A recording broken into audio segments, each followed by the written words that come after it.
தமிழக சட்டப்பேரவை தேர்தலை இணைந்து எதிர்கொள்ள தேமுதிகவும் மக்கள் நல கூட்டணியும் முடிவெடுத்துள்ளது குறித்து அக்கட்சியை எதிர்பார்த்திருந்த பிற கட்சிகளின் கருத்துக்களை பார்க்கலாம். அறிவிக்கப்பட்ட உடனே அவர் இது ஒரு விஜயகாந்த் அணி அப்படிங்கிற அளவிலும் இருக்கு.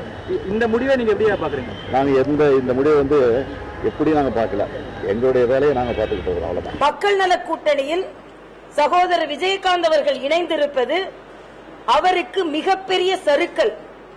தமிழக அரசியல் வரலாற்றில், அவரது கட்சி வரலாற்றில் மிகப்பெரிய வரலாற்று பிழையை அவர் செய்திருக்கிறார். தொடக்கத்திலே 5 பேர் இருந்தார்கள், பிறகு 4 கூட்டணியாக மாறியது. இன்று மீண்டும் 5 பேர், அடுத்த மாதம் 4, தேர்தல் நேரத்தில் 2. இப்படி இருக்க போகிறது. அண்ணன் வைகோவுடைய தலைமையில் அமைந்திருக்கக்கூடிய கூட்டணியில் கேப்டன் அவர்கள் போய் சேர்ந்திருக்கிறார்கள். இந்த கூட்டணி அமைத்திருப்பது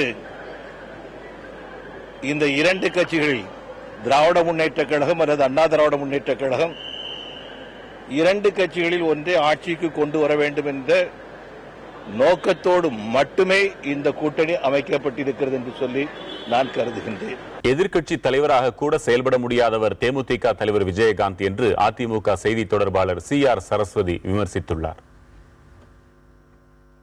இன்றைக்கு முதலமைச்சரா விஜயகாந்தை இவங்க 4 பேர் அறிவிச்சிருக்காங்க. வைகோக்கு அரசியல் அனுபவம் நிறைய, சகோதரர் திருமாவளவனுக்கு நிறைய, கம்யூனிஸ்டுகள் இருக்காங்க.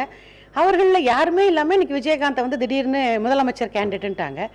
ஒரு எதிர்க்கட்சி தலைவராக கூட செயல்பட முடியாதவர் விஜயகாந்த்.